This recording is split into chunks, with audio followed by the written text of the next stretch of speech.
Change watching Syracuse football, 24-21 victory, and we are here on the Monday podcast to recap it all. Excited for this one. Hope you are too. It's the Locked On Syracuse podcast, and it starts right now.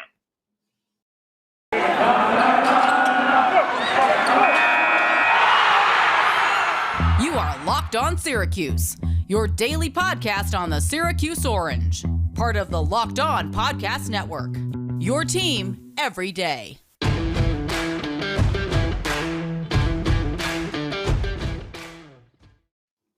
Okay, Tim Leonard, Tyler Aki coming to you on this Monday where Syracuse football is 3-1 on the season, Ty. Things are looking up. This was, great overall. Yeah, and here's the funny thing is, if you were an optimistic Syracuse football fan, right, heading into the season, this is where you thought you would be right now. The wins and where they may have come from, maybe a little bit shuffled, but 3-1 is kind of where you thought you would be right now. If you were an optimist heading into the season, I think you and I, we didn't think that this team would be at 3-1 right now. We figured it would probably be 2-2 right now after the first 4 games. But hey, you've pushed on the win total, so all the BetOnline AG folks are very happy right now. And this is a team that is playing really good football right now. I know, it's great. It really was one of the first times in a while I had watched Syracuse football and felt proud after the game and felt like, man, they did something I wasn't expecting today. Like anytime they've won, I guess they won Georgia Tech last year in a convincing fashion. I felt proud to be a Syracuse fan that day. But in general, this was a primetime game, Friday night, a lot of people watching, and a lot of people came away and thought, hey, Syracuse might be something this year in a down ACC. They actually made some public attention for once, and I felt proud to be a fan. And I know that's such a small line to cross, but it felt good to cross that line again. Looking at how it all went down, too. Like, think about the 30 minutes before kickoff as well, 30 to 60 minutes before kickoff. And Dino Babers makes his big call. He makes his big call that, all right, we're going to roll with the new guy. We're going to roll with Garrett Shrader here. I don't know about you, but I thought, oh no, this could be a recipe for disaster. Yeah. This is going to go one of two ways, and there's no middle.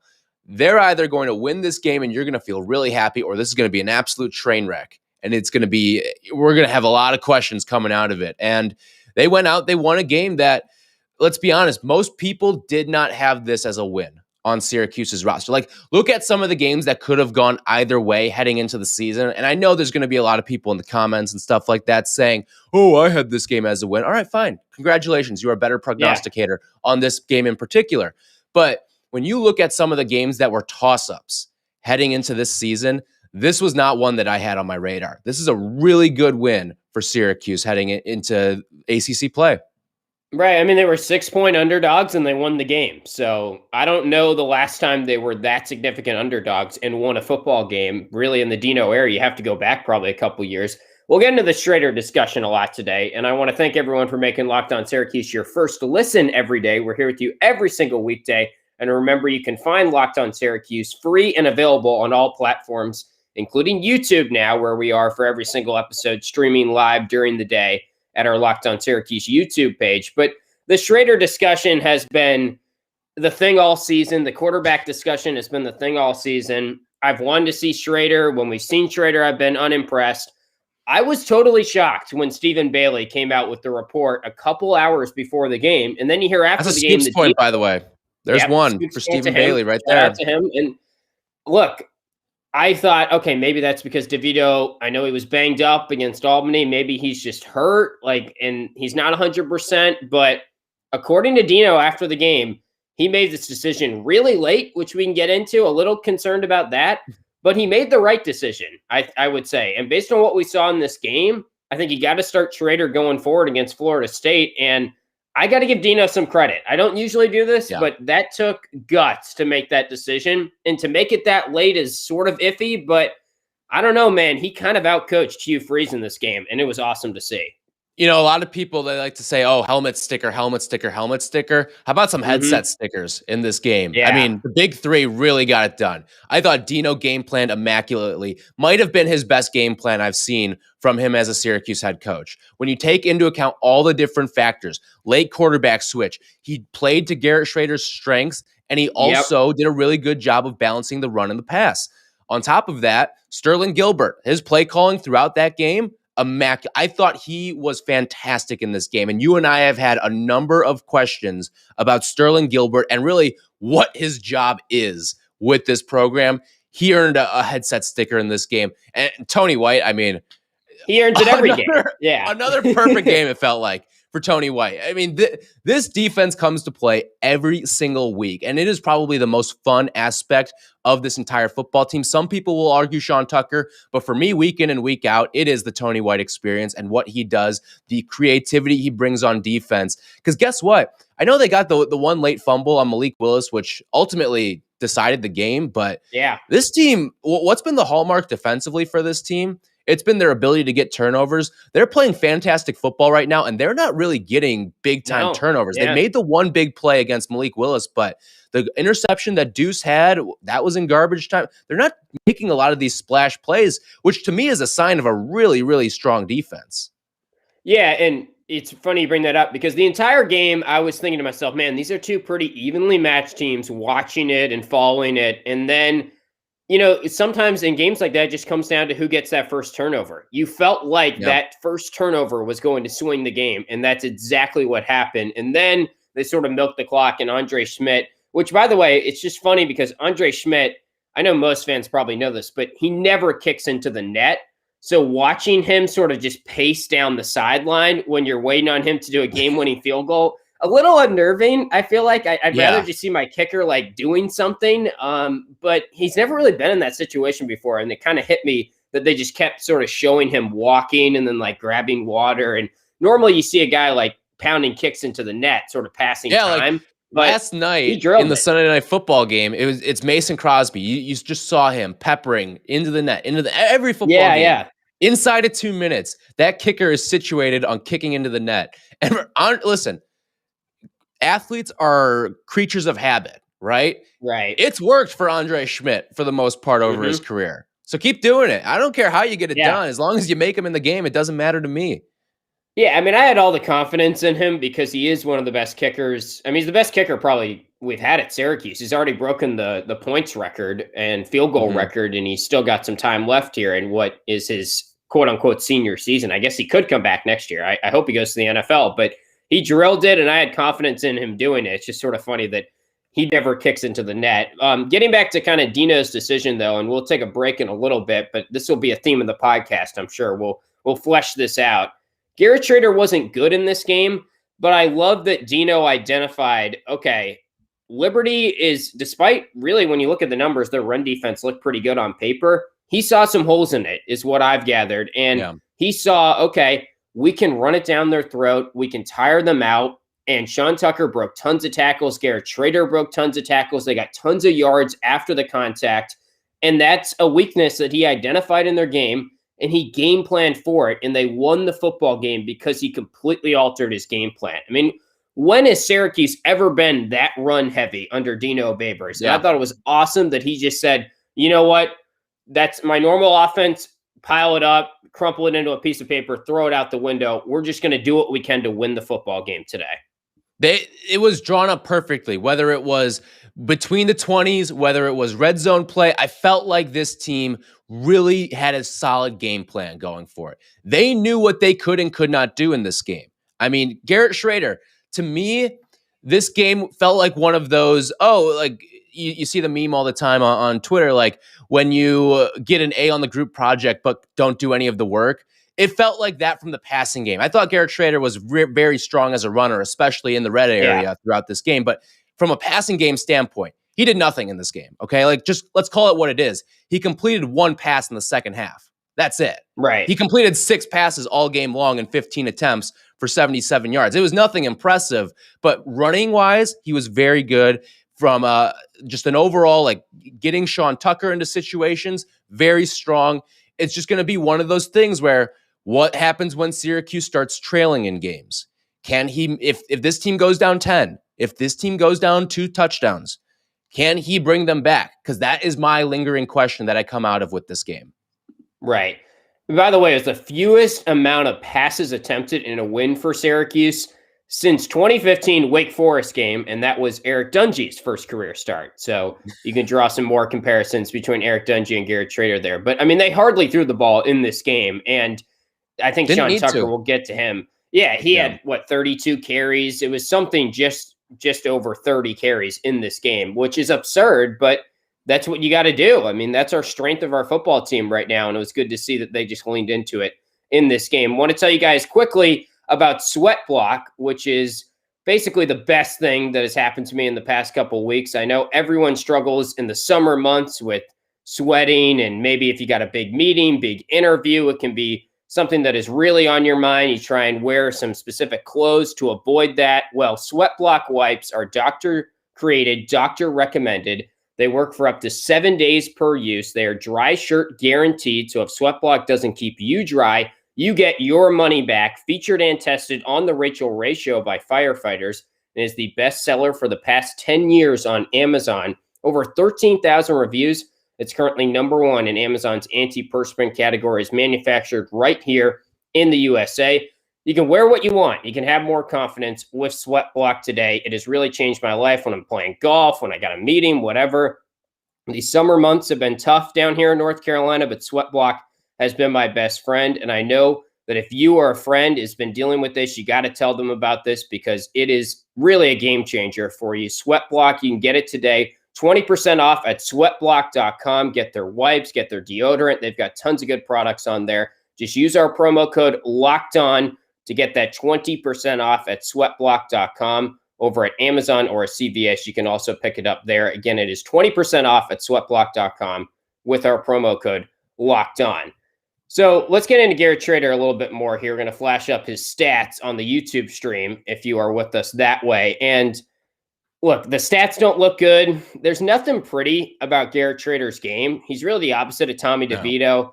He has really not a great pocket presence. His technique, his throwing is not pretty. To me, it's the feet. The feet that it just bothers me when he's in the pocket. Like you hear, what do good quarterbacks have when they're in the pocket? Quiet feet. I mean, this is like the upstairs neighbor stomping right now. It's like, did you ever play? This is like Dance Dance Revolution with him in the pocket. Yeah. But here's the thing. All that stuff said, I don't really care. Just win me football games. You're my quarterback. You're a competitor. You're a leader of this team. Give me the traits that DeVito has not been giving us for 4 years now. And that's something we keep talking about DeVito. He doesn't have that it factor. He doesn't have the clutch gene, the clutch plays. He just doesn't make those third down plays when you need him most. I have confidence in Garrett Shrader right now. I know it's been a short sample size. I know he doesn't really throw the ball pretty or whatever, but the guy's going to compete, and he's won a game for us. And honestly, he's made one start. He's won one big game. Tommy DeVito has made now 18 or 19 starts, and he really hasn't won any games as big as Garrett Shrader has. I mean, that's just the fact of the matter. I know it wasn't like maybe they could have won the game with DeVito, and we'll never know. But all I know right now is Tommy DeVito has not given us that it factor for a couple years, and Garrett Shrader gave us that competitiveness, that winning edge that we need at the quarterback position. I thought from the first play of the game, remember that first deep ball that they went with right out of the gate, and I believe it was intended for Courtney Jackson. Courtney beats his man. Garrett puts it up there, but it doesn't really matter. Alford? Okay. Yeah. Who knows? Missed him, and I thought this is going to be a disaster. This is going to be a disaster. And I thought that single play right there could have completely dictated how this game was going to go. It didn't. And Garrett Shrader, I thought, listen, you say you have a confidence in him. I don't know if I have a confidence in him. Okay. My confidence in the offense lies in Sean Tucker. Okay. And from what I saw, Sterling Gilbert and Dino Babers put together the perfect game plan. What did I say? Get Garrett out of the pocket and let him use his legs a little bit. Let him get into some read options with Sean Tucker as well. That stuff works. Utilize Garrett Shrader as a body in the red zone too. That's also going to work, especially when you've got good blocking running backs and some solid blocking receivers. I think that is going to ultimately pay the big dividends for the Garrett Shrader experience. The concern for me still lies in what happens when this team trails. Like, let's say Syracuse went down when instead of the fumble on Malik Willis, let's say Willis gets them down the field and scores a touchdown, and there's a minute 40 left on the clock. Do you have or any if they faith got in that Syracuse? fourth down too. Yeah. Yeah. Do you have any faith in Syracuse winning that game? No. So that's the thing. I'm That's with you. why I thought that Hugh Freeze shouldn't have gone for it. And I know their kicker stinks and it was kind of an odd angle, but in all likelihood, the kicker's probably going to make that short field goal. And if you even have like any sort of confidence, like even if it's 60, 75% that he's going to make it, I would have kicked it. And I get why he didn't. But the way Syracuse was moving the ball on offense in the second half, I just didn't think if they were given a full field that they were going to be able to come up with a game-winning drive after a field goal or a game-tying drive with a field goal. Yeah. So I didn't really like how Hugh Freeze handled that. And I also didn't like how he just didn't use his timeouts. I mean, I don't think that really would have mattered, but it was sort of inexplicable that he just let the clock continuously wind down and then used it to try and freeze Schmidt, which didn't really work. Maybe he just was banking on Schmidt missing the kick at that point, but it was odd how he handled the last couple of minutes of that. Yeah, I didn't have a huge problem with the go for it on fourth down because I think the way that Liberty started to roll in that second half, he saw some things. I think he saw that the Syracuse defense starting to get a little bit tired, and you saw Malik Willis play a much stronger second half in that game. You started to see some of the throws that he could make and why he's an NFL level talent. Like he was a fun watch in that second half. First half, not as much, but in that second half, he was a true difference maker. And you could see why there's the NFL tools with him, some of those passes that he made as well. But no, you're right. I mean, this was a game that Dino Babers and the Syracuse coaching staff, A, had their guys better ready to play, and B, when you got into the field of combat as well, it was no match. It was no match for what was happening offensively. Right. And again, I just want to say Dino Babers, I've been a critic, a skeptic, whatever recently, but he won us this game, and his decision to go to Garrett Shrader takes guts. Like I can't say it enough because yes, we talk about Shrader's stats and everything, and we'll probably dig into it more as the week goes along. Like his Pro Football Focus numbers are really not good at this stage of the season. He's really not good when he's getting blitzed. I think he's got like a 28 grade when he's getting blitzed. When he's under pressure, he's even worse. And it's not good from an eye test, from a Pro Football Focus standpoint. But Dino encapsulated exactly what I thought he should have said after the game when he basically said, the biggest thing is we found a way to win the football game. And he was asked about it today during the Monday presser, like, what's the quarterback situation? He's just like, we won the football game. That's all I care about. Just find a way to win. And I got to give him credit because, again, this is year 6 of Dino, I guess. And they won that football game by running the football pretty much 80% and leaning on their defense. We never thought that would be the case in the Dino Babers era. We talked about it with Drew this week, and it goes to show you, like, sometimes it kind of glosses over our head when we're so close to the program. But it is bizarre that Dino just hasn't figured out the offense to this point, and we're leaning on a defense in the Dino Babers era. But who cares? Right. He won a big football game against a team receiving votes, and that's awesome that he was able to do it in not his quote-unquote style. Right. And it's one of those things. How do you adapt to certain situations? You do not have a quarterback that is an effective thrower of the football. And you've got a running back who one national pundit put in his top 5 for the Heisman. A man who has won the Heisman put him in his top 5 for the Heisman. I mean, Sean Tucker getting that tweet from Robert Griffin III, that was cool. That was really cool to see. And Sean Tucker right now, second in the country in rushing yards for the season, and very well might be a Heisman level candidate if the Syracuse team continues to get to the heights that they're hoping to get to. But you're right. I mean, he found a way to win this game. And I think another important thing with going to Garrett Shrader in this game, and in the way that he did it too, it's not like he did what he did with Tommy and Eric back in that UNC game where he went in halfway through. This is the gutsiest call that he's had to make over the course of his career. And he did it with authority, but now you can't turn back. I don't think you can turn back from here unless Garrett really, really struggles or there is injury. You cannot turn back to Tommy DeVito. Garrett's going to get this Florida State start. I'd imagine he's going to get the start after that and the start after that as well. You have to roll with Garrett now. It seems like there was a different sort of energy to this team. Yeah, and look, Garrett has to improve his passing. He said that after the game, which made me I was glad that he said that in his little presser afterwards. Like, and Dino has mentioned that he has been passing better than this, but he's a guy that hasn't made starts in 20 games or something. And he goes out there and he whiffed on a couple of easy passes. There was one bad drop in the end of the first half by Sherrod Johnson, but in general, it was mostly on him for a lot of those missed passes. Maybe there was some miscommunication with routes and stuff, but he wasn't hitting his throws, and he said that as much, and he's got to get the vertical passing game unlocked a little bit more. But I like the fact that they're rolling with him. I like the fact that they made that gutsy decision. Now we head into Florida State, and we see what happens. And, I mean, it was pretty strong of Dino to do it. Also, the fact that when Shrader lost his helmet and whatever it was the first quarter, and he takes a timeout, like that sent a message as well that no, Tommy, like I heard that Tommy raced to get like sort of situated to come into the game, which, you know, when that play happened, I was like, okay, Tommy's probably hurt then. This is more proof that maybe that's why he made this decision. But apparently Tommy had his helmet strapped on and raced to get in position and was ready to go. And Dino was like, no, we're rolling with Shrader today. He's taking every snap. Yeah. And to me, that sent a very, very strong message. I mean, we've seen how this goes. I mean, what he could have done in that situation, and I don't remember the exact down and distance of it, but he could have just had Tommy go out there and hand the ball off too. Simple play. I think it was a third down, but was it a third down? Okay. I think so. Because there was the question, I think they went to review it for targeting as well. So there was a big gap, and Dino had plenty of time to make some sort of decision. But he could have had Tommy go out there and just hand the ball off, especially the way that Sean Tucker was running. Even if it was third down, you'd feel confident enough, or at least I would feel just as confident giving the ball to Sean Tucker on a 3rd and 9 as I would of having Garrett Shrader throw the ball on a 3rd and 9. Like that is where my confidence level is. And that is both a compliment to Sean Tucker as well as a downvote for Garrett Shrader's passing abilities right now.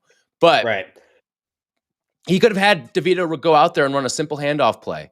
And he chose to go with the guy who had gotten him that far instead.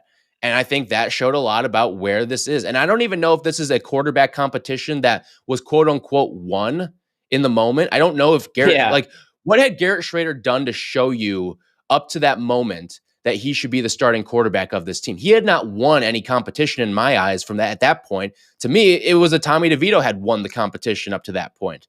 But for him to go out and make that sort of call, there has to be something moving behind the scenes. Like that's just the way that I see it. I don't know if it's the players that want Garrett Shrader out there or what, but there's something behind the scenes to that decision. Well, he clearly wrestled with the decision too, and I think it was very influenced by the fact that he felt like Liberty was able to be gotten on the ground, and they were able to go lean into that style a little bit more. All right, college football fanatics, I want to remind you about Prize Picks. We did some Prize Picks this week, Ty and I, during our prop shop, and I think, Ty, you are just crushing me in the prop shop even more after this week. It's really been a rough go of it for us. So I think we pushed the Sean Tucker one, which was 1 touchdown. Malik Willis is under hit. But anyway, Prize Picks is awesome because it's got tons of over-unders and it's college sports daily fantasy. It's like all the DraftKings over-under bets that you do for the NFL. We can get it in college football now. Prize Picks offers more college football props than anyone in the world and offers all the star players, the Power 5, as well as mid-major players you might not have ever even heard of. They've got tons of Syracuse options each week. And who knows, if Syracuse keeps winning, they'll probably put up even more and more on prizepicks.com. And don't forget to use our promo code that's locked on. All new users, when they use that promo code, will receive a 100% instant deposit match up to $100. Again, use our promo code locked on. You pick 2 to 5 players on an over-under of their projections, and you can win up to 10 times on any entry. It's just you versus the projected numbers. Don't hesitate. Check out prizepicks.com and use that promo code locked on, or go to your app store and download the app today. Very easy to download. That's what I've been using. Prize Picks is the daily fantasy made easy.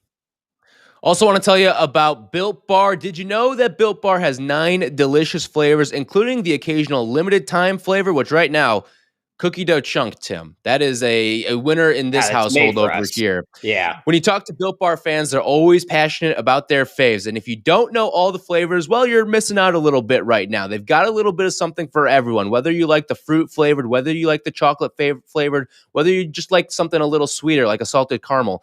There's something for everyone. My favorite, personally, the peanut butter brownie. Can never go wrong with it. And if you haven't tried all of them, get yourself a mixed box. You'll get 2 of each of the 9 flavors. They're super healthy for you as well. 17 grams of protein, only 130 calories, only 4 grams of sugar, and only 4 net carbs in most of the bars. So order today. When you go to BuiltBar.com, use the promo code LOCKED15, and you'll get 15% off your first order. Again, BuiltBar.com, use the promo code LOCKED15, and you'll get 15% off your first order.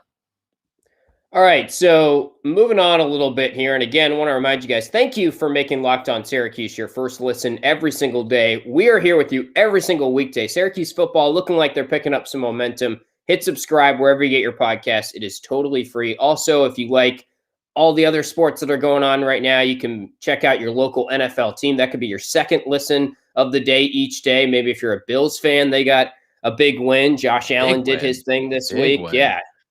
Over the footballers. Josh Allen's back.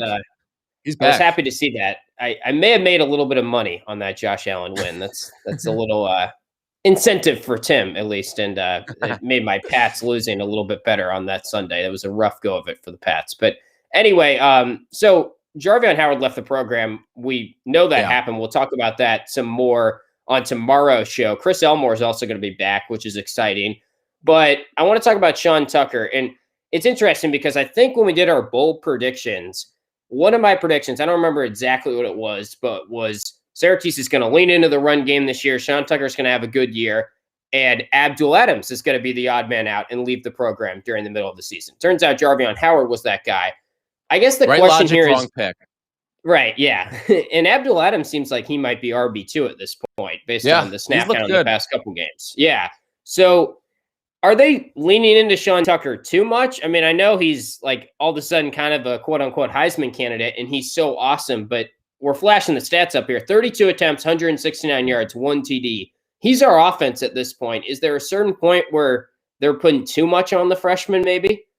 And there's also 2 catches for 27 yards. He was their leading receiver in this game as well, which is also worth noting. Again, not a super high bar to reach there, but I do think you're right. I think they are leaning too hard into him. And maybe this will change a little bit with Garrett as quarterback because you'll see more designed runs, especially in the red area where the physicality and intensity ups even more in these games. But I look at with 32 carries, listen, Abdul Adams can carry the rock for you a little bit as well. Do I like to see Sean Tucker getting a number of carries? Yeah. I would like to see it probably in the neighborhood of 25, 27, depending on the game flow.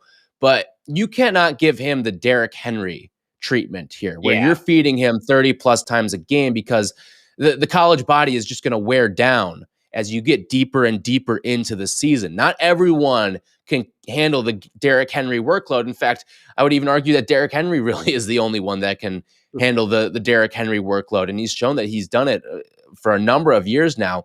Sean Tucker's just not built that way.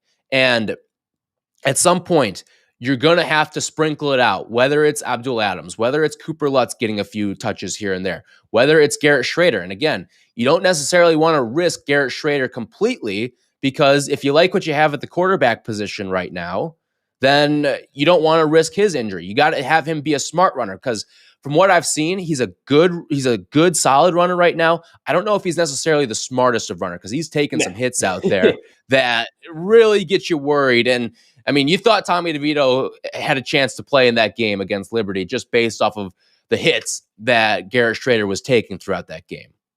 Yeah, the way I see it, the way that Syracuse is using their quarterback running, whether it's DeVito who becomes the full-time guy at some point again, or Shrader, like they're probably going to get hurt at some point. I think Shrader has less of a likelihood of getting hurt maybe because his body is maybe well-equipped to take more hits. But yeah, it's looking like maybe at least in the college game, how if you lose the helmet, you have to come in for a play. That's probably going to happen a decent amount going forward. Well, another thing too with Tucker, when he went down injured in this game, it felt like the season was over for a second because you didn't know the severity of the injury. You just saw Sean Tucker down and it felt like the season was over because if he goes down, adios goes the offense.